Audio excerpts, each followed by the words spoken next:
함께 나눌 하나님 말씀은 신약성경 마태복음 11장 20절에서 26절까지 말씀입니다.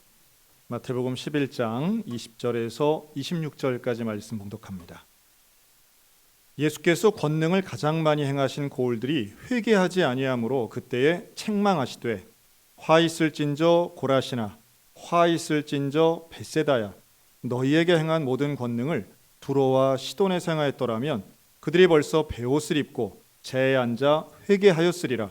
내가 너희에게 이르노니 심판날에 두로와 시돈이 너희보다 견디기 쉬우리라. 가버나움아 네가 하늘에까지 높아지겠느냐 음부에까지 낮아지리라. 내게 행한 모든 권능을 소돔에서 행하였더라면 그 성이 오늘까지 있었으리라. 내가 너희에게 이르노니 심판날에 소돔 땅이 너보다 견디기 쉬우리라 하시니라. 그때 예수께서 대답하여 이르시되 천지의 주제이신 아버지여 이것을 지혜롭고 슬기 있는 자들에게는 숨기시고 어린아이들에게는 나타내심을 감사하나이다. 옳소이다. 이렇게 된 것이 아버지의 뜻이시니이다. 아멘. 사랑하는 성도 여러분, 한 주간 평안하셨습니까? 우리 하나님의 은혜가 우리 모든 성도들과 날마다 함께 하시기를 주님의 이름으로 축복합니다. 오늘은 실패에 감사를 더하다라는 제목으로 함께 말씀을 나눕니다. 이제 오늘부터 11월 첫째 주인데요. 이번 11월 한 달 동안은 우리가 감사를 더하는 주제를 가지고 함께 말씀을 나누고자 합니다. 저를 비롯해서 대부분의 목회자들이 가지고 있는 소원 중에 하나는 이제 교회가 좀 잘 되기를 바라는 거죠. 그래서 교회가 좀 성장하면 좋겠고, 옳은 말로는 부흥이지만 사실은 내심 사람들이 성장하고 많은 사람들이 모이는 거는 대부분의 목회자들이 꿈꾸는 일 중에 하나일 겁니다. 제가 신학교를 다닐 때는 그런 얘기 많이 들었어요. 교회 성장을 하려면 반드시 신유의 능력이 있어야 된다. 이런 얘기 참 많이 들었습니다. 근데 그거에 대한 아주 틀린 얘기는 아니지만 또 한편으로는 그게 그렇게 아무렇게나 되는 것인가? 또 그런 신유나 은사가 교회 성장의 도구가 되어서는 안 된다. 이런 이제 비판 의식도 가졌던 것 같아요. 하지만 분명한 건 성도들의 고통을 치유하고 고치는 신유의 은사는 얼마나 아름다운 것입니까? 그래서 그걸 달라고 기도한 적도 있고 또 많은 분들이 사모했던 경우도 있고요. 실제로 그런 신유의 은사를 통해 성장한 교회들이 한국엔 참 많이 있죠.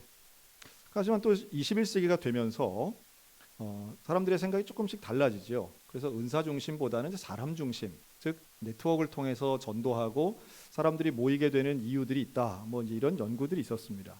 그래서 그때도 또 젊었던 저는 우리 교회에 좀 유명한 사람들이 있으면 전도에 도움이 되지 않을까 하는 생각을 가진 적이 있어요. 예를 들면 연예인 같은 사람들이 와가지고 유명한 사람 오면은 그 사람 보려고도 많이 오고 또 그런 분들이 전도하면 좀 효과가 있지 않을까 그런 생각을 한 적이 있었습니다. 근데 정말로 능력이나 은사 혹은 기적 혹은 유명 인사들 인기 있는 사람들을 통해서 정말 영혼이 변화되는가라고 하면 그렇지 않다는 것 정도는 우리가 잘 알고 있죠. 자, 그렇다면 여기서 질문을 좀 바꿔서 이렇게도 말할 수 있을 겁니다. 그럼 예수님이라면 어떠셨을까? 예수님은 전도하는데 실패하지 않으셨을까? 예수님은 병 고치는 능력이 있으시고 죽은 자도 다시 살리는 기적을 일으키는 능력이 있으니 예수님은 실패가 없지 않으셨을까? 라는 생각이에요. 그런데 오늘 본문은 놀랍게도 예수님이 사역에 실패하신 이야기를 담고 있습니다. 예수님이 가서 전도를 하신 거예요. 예수님이 아주 딱 집어가지고요 3개 고을을 집어서 말씀을 하십니다. 3개는 고라신, 벳세다, 가버나움이라는 지역입니다. 이곳은 예수님 자주 가시기도 했고요. 또 예수님과 제자들이 함께 가서 전도도 하고 참 많은 사역을 했던 곳이에요. 권능을 다른 어떤 것보다도 훨씬 더 많이 베풀었다. 본문 그렇게 말씀하는데 그럴 만도 한 게 가서 병자를 고칩니다. 중풍병자도 고칩니다. 아예 벳세다 들녘에서는 오병이어의 기적도 베푸십니다. 사람들이 이런 동네가 다 있나 할 정도로 많이 모여서 예수님의 기적과 이사를 직접 보기도 했습니다. 그런데 놀랍게도 기적을 본 사람들은 많은데 물론 그 중에는 구원받은 사람도 있어요. 직접 병 고침을 받은 사람들에게 예수님이 네가 오늘 구원받았다 이렇게 말씀하신 분들의 구원을 의심할 수는 없겠죠. 그런데 문제는 뭐냐 하면 그 지역에 그 마을에 살던 사람들 중에 대부분의 많은 사람들이 회개하지 않았다는 거예요. 해석하면 이런 겁니다. 기적을 보고 열광하기도 하고 환호하기도 하고 박수도 쳤는데 오병이어의 떡은 먹었는데 회개하지 않는 거예요. 변화되지 않는 거예요. 우리는 생각에 기적을 경험하면 달라지지 않나? 라고 생각하지만 기적을 경험하고도 달라지지 않는 사람들, 그걸 총칭해서 그 지역의 이름을 갖다 붙입니다. 예수님이 화 있을진저 벳세다야, 화 있을진저 고라시나, 너 가버나움 같이 내가 이렇게 많은 권능을 행하였더라면 다른 데에서는 다 회개했을 것인데 너희들은 도대체 어떻게 된 거냐. 예수님이 이들을 향하여 책망하십니다. 참 안타깝죠. 우리는 그토록 예수님의 살아계신 기적에 대해서 이렇게 요구하고 경험하길 원하는데 이걸 본 사람들이, 예수님이 직접 하신 일들인데도 그걸 본 사람들이 회개하지 않고 구원받지 않은 거예요. 여러분 한번 이런 질문은 어떨까요? 여러분, 기적이 중요한가요? 구원이 중요한가요? 그렇죠? 기적을 경험하고 구원받지 못한다면 이건 안타까운 일이고요. 기적 자체가 악한 건 아니지만 기적의 목적은 결국 영혼 구원에 있습니다. 근데 어떤 분들은 기적을 경험하지 않아도 구원받을 수 있습니다. 훨씬 더 귀한 일이죠. 근데 이 부분, 기적을 그렇게 경험하고도 변화되지 않는 사람들에 대해 예수님이 얼마나 안타까우셨는지 이들을 향하여 화 있을진저 이렇게 말씀하세요. 그러면서 뭐라고 비유를 드느냐 하면 역시 도시 세 개를 또 비유를 드는데요. 두로, 시돈, 소돔이라는 도시를 예로 듭니다. 두로와 시돈, 소돔은요. 소돔은 잘 아시죠? 하나님 앞에 불순종하고 우상 숭배해서 망한 도시입니다. 두로와 시돈도 비슷합니다. 두로는 가나안의 큰아들의 이름인데요. 두로나 시돈이나 다 마찬가지로 이 가나안 땅에 있는 해안 도시예요. 시돈은 뭘로 유명하느냐 하면 아합 왕의 부인이었던 이세벨의 고향입니다. 이 이세벨의 아버지였던 엣바알 왕이 다스렸던 곳이 바로 이 시돈이에요. 다시 말해 두로, 시돈, 소돔은 하나같이 우상 숭배했고 그로 인하여 멸망한 도시들입니다. 의인이 없어서 멸망했던 소돔과 비슷한 거예요.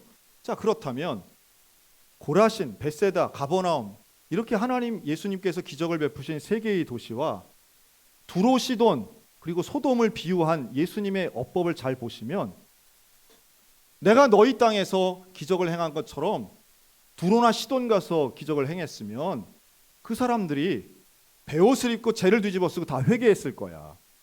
이 완악한 놈들아. 이렇게 말씀하시는 거예요. 사실 이 저주라기보다는 너무 애통해서 하시는 말씀이라고 봅니다. 제가 아는 한 목사님이 고민을 하나 말씀하시는데 한참 된 얘기예요. 목회하시는 교회에 권사님들이 두 패로 나뉘었다는 거예요. 근데 어떻게 나눴냐 하면 홀리파와 봉사파로 나뉘었다는 거예요. 감이 좀 오시죠? 홀리파 권사님들은 말 그대로 성경도 많이 보시고 기도도 많이 하시고 무엇보다도 영적인 체험을 많이 하신 분들이에요. 홀리파가 왜 나쁘게 좋죠? 그런데 홀리파는 항상 누구를 무시하느냐 하면 야, 봉사보다 하나님 말씀이 더 중요해. 이걸 이제 얘기하는 거예요. 반면 봉사파는 비가 오나 눈이 오나 하나님 일을 하려고 교회 일을 하기 위해서 열심 내시는 분들이에요. 여러분 거룩한 봉사파가 되시기를 축복합니다. 근데 이 결정적인 사건이 벌어졌어요. 언제냐 하면 김장하는 날. 마침 그날 너무 추운 거예요. 눈 내리는 김장하는 날 그냥 그 배추를 이제 절이고 막 이러는데 회장 권사님이 막 하다가 보니까 그런 날은 또 보이잖아요. 누가 오고 누가 안 왔는가 딱 보이잖아요. 누가 안 왔어요? 홀리파가 하나도 안 온 거예요. 무슨 뭐 파가 그룹이 정해져 있는 건 아닌데 그냥 안 온 사람 보니까 그래가지고 절이던 배추를 집어던지면서 신령한 것들이 더 나빠 하는 그 순간부터 파가 나눠졌다는 거예요. 목사님 너무 힘들어하면서 이걸 어떻게 하면 좋겠냐고. 물론 뭐 나쁜 사람이 어디 있겠습니까? 일하다 보면 지치고 힘들면 불평이 나올 수도 있고요. 원망이 될 수도 있겠죠. 그러나 우리가 생각할 때에 뭔가 기도 많이 하면 또 뭔가 체험이 많이 있으면 생각도 깊고 뭔가 행동도 신중할 것 같지만 그렇지 않은 경우들도 많다는 거예요. 여러분, 예수님이 기적을 베푸신 이유는 너무도 명확해요. 그 영혼을 사랑하기 때문이에요. 병 고침을 받았다? 귀하죠. 또 하나님께서, 예수님께서 이적을 베풀어 주셨다? 얼마나 소중한 것들입니까? 그런데 그 소중한 모든 예수님의 사역과 이적은 영혼 구원에 집중되어 있는 거예요. 그리고 그 영혼 구원의 시작점은 결국 개인의 회개입니다. 회개가 없는 것, 열매 없는 나무인 것이고 그 회개 없는 것을 예수님이 지적하시면서 책망하시죠. 자, 저는 이것을 오히려 예수님 관점에서 좀 봅니다. 예수님이 오랫동안 계획하시고 또 원하시는 일이 어떤 거예요? 영혼을 구원하는 건 얼마나 중요한 일입니까? 아름다운 일이죠. 그리고 최선을 다합니다. 예수님은 성실하게 일하시는 분이세요. 잠도 안 자고 때로는 가서 모든 걸 쏟아붓고 일합니다. 그런데 안 된 거예요. 이게 중요하죠. 계획하고 내가 바라고 최선을 다해서 일했는데 열매가 없는 거예요. 안 되는 거예요. 여러분, 이럴 때 우리의 마음은 어떨까요? 이거 속상하죠. 억울하기도 합니다. 우리 일상의 생활을 좀 비교해 보면 뭐 예를 들어 시험을 본다든가 아니면 무슨 목표를 해서 돈을 번다든가 사업을 한다든가 매진을 해서 최선을 다했는데 이게 잘 되기는커녕 멈춰있긴커녕 오히려 뒤로 후퇴한 것 같고 내가 들인 시간과 물질과 그 정성이 다 헛고생 같아 보일 때에 사람들의 마음은 무너집니다. 저는 뭐 가정 안에서도 얼마든지 있다고 봅니다.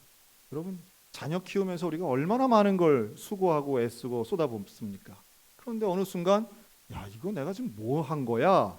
라는 생각이 드는 순간들이 온다는 거예요. 직장에서도 사업장에서도 마찬가지입니다. 교회 일도 마찬가지예요. 뭔가 열심히 했는데 열매가 없고 보람이 없어 보일 때에 우리의 마음이 힘들죠.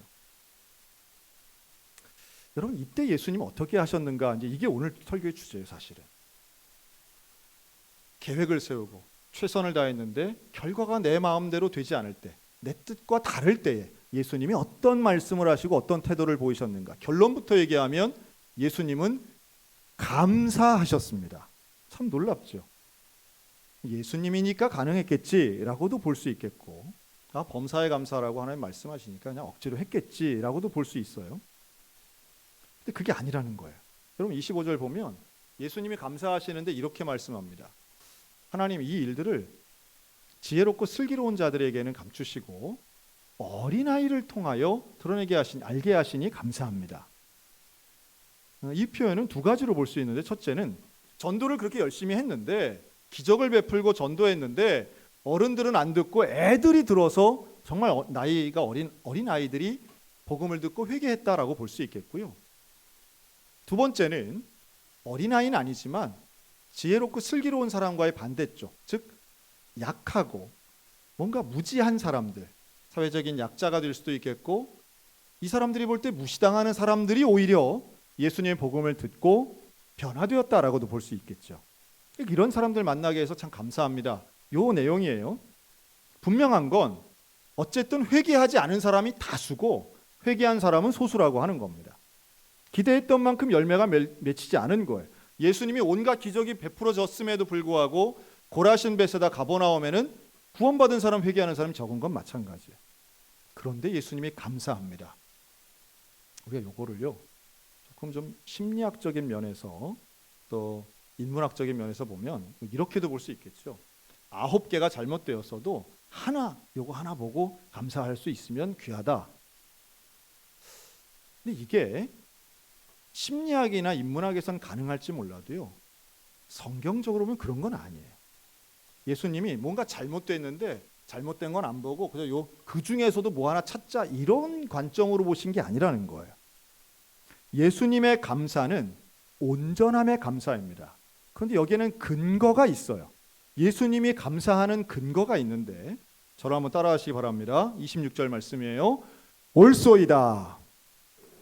이렇게 된 것이 아버지의 뜻입니다. 아멘.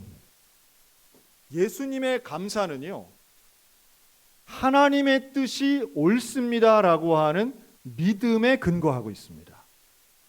그러니까 여기에는 뭐가 다르냐 하면 내가 바라고 있는 것과 하나님이 바라고 있는 것을 일치시키는 믿음인 거예요. 좀 달랐죠. 뭐가 다르냐 하면 예수님이 기적을 일으키시면 그 땅에 있는 사람들이 즉각 회개하고 모두 구원받는 것을 기대했을 겁니다. 그러니까 예수님도 인간의 몸을 입으셨기 때문에 그러한 시간에 대한, 시차에 대한 거 생각하실 수 있어요. 그러나 하나님의 생각은 조금 다를 수 있다는 거예요. 여러분, 우리에게 한번 적용해 볼까요? 우리가 원하는 내 문제의 해결의 방법 혹은 시간 등이 있습니다. 하나님, 이 문제는 이번 주까지 해결돼야 됩니다. 뭐 이런 거 있습니다. 하나님, 올해 안에 이거 통과돼야 됩니다. 이거 아니면 나는 큰일 납니다. 이런 것들이 있어요. 대개는 개인적인 것이고 조금 넓다고 해봐야 우리 가정 안에서의 문제들입니다. 나에게는 아주 긴급하고 중요하긴 한데 내가 그 문제를 해결할 수 있는 방법이 딱히 없어요. 하나님 앞에 맡기고 기도하죠.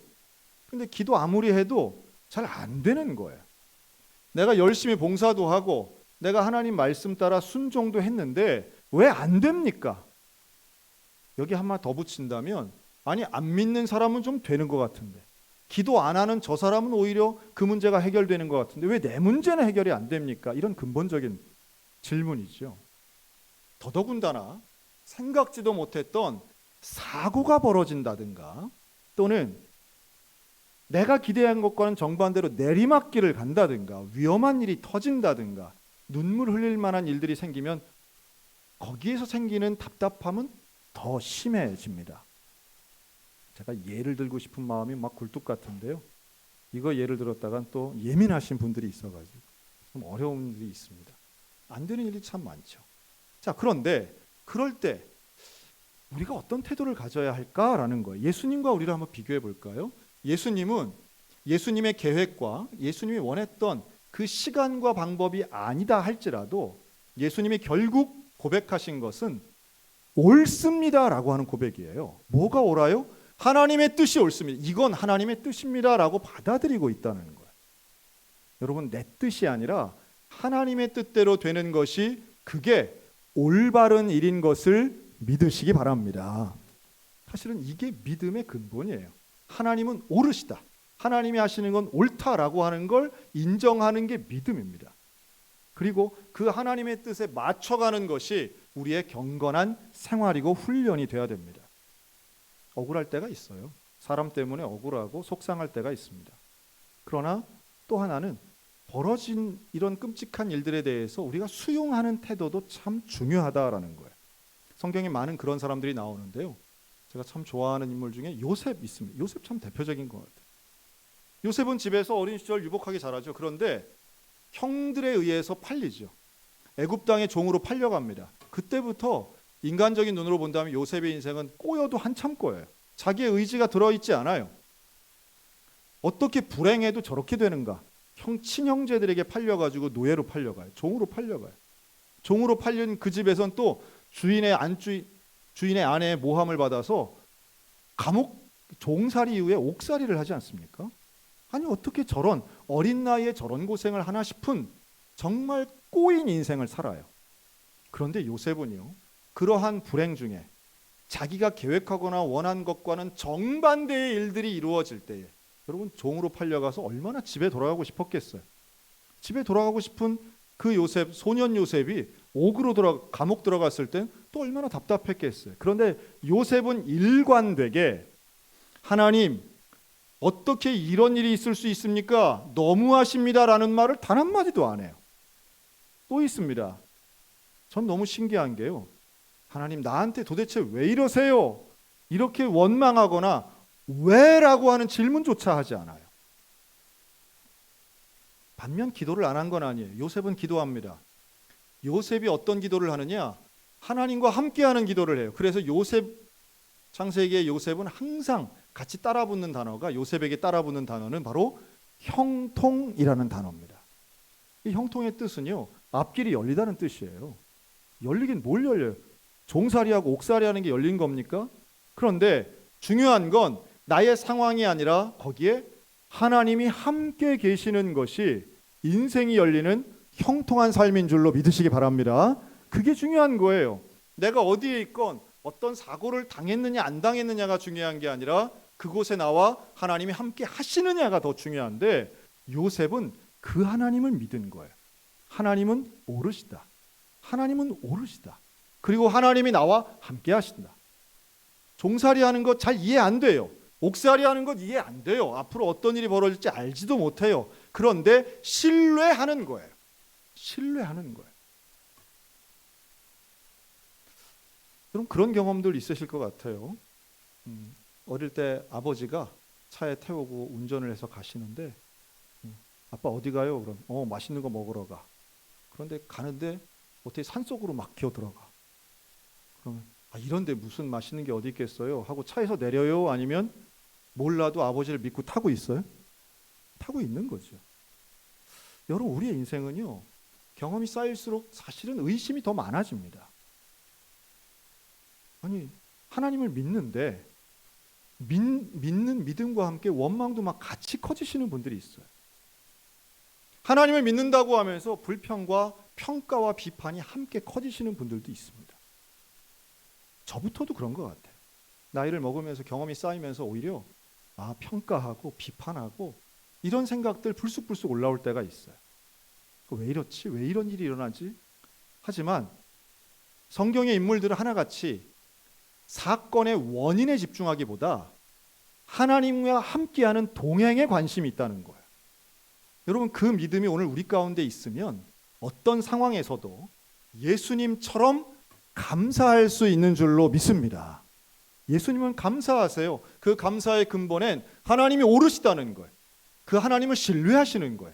하나님을 신뢰하는 자에게 우리 주님이 주시는 몇 가지가 있는데 평강이 있습니다. 평강은 하나님을 신뢰하는 사람에게 주시는 하나님의 놀라운 보편적 은총이에요. 그래서 요셉은 불안하지 않아요. 감옥 안에서도 언제나 최선을 다할 수 있었던 이유는 하나님과 함께하는 평강이 있었기 때문에. 종살이가 힘들었지만 요셉은 거기에 최선을 다해요. 모두의 신뢰를 얻어요. 감옥에 들어가서도 최선을 다해요. 오죽하면 간수장이 이 요셉을 신뢰하고 거기다 일을 다 맡기잖아요. 내 뜻대로 안 된다고 해서 불평하고 원망하고 불성실하게 사는 것, 그리스도인의 삶이 아니라는 말씀입니다. 내 뜻대로 안 되고 있지만, 내가 생각한 계획표대로 안 되고 있지만, 그럼에도 불구하고 하나님을 신뢰하는 믿음으로 오늘 하루의 삶에 최선을 다하고 성실하게 살아가는 그리스도인들 되시기를 주의 이름으로 축원합니다. 예수님은 그 마음 가지고 감사하신 거예요. 옳습니다.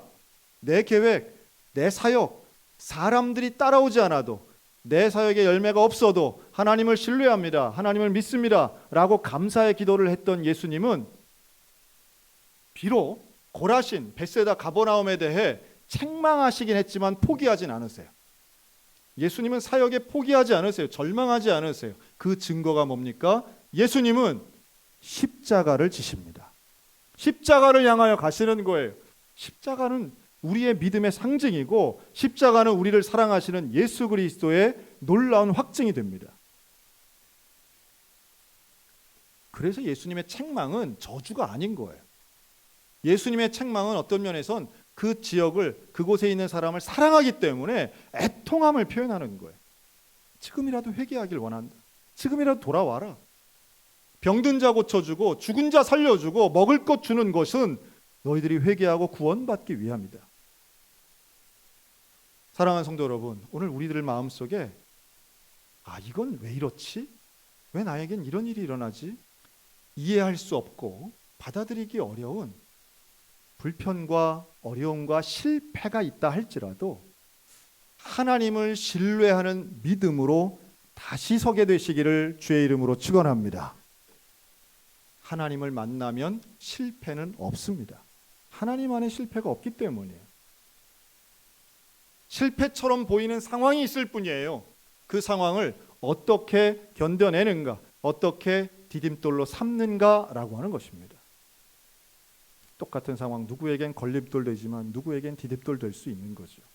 오늘 우리들의 믿음이 절대적인 믿음, 하나님을 신뢰하는, 옳습니다. 하나님의 뜻이 옳습니다. 나는 그 하나님을 신뢰합니다. 하나님이 나와 함께 하시는 것을 믿습니다. 하나님이 나를 사랑하시는 것을 믿습니다.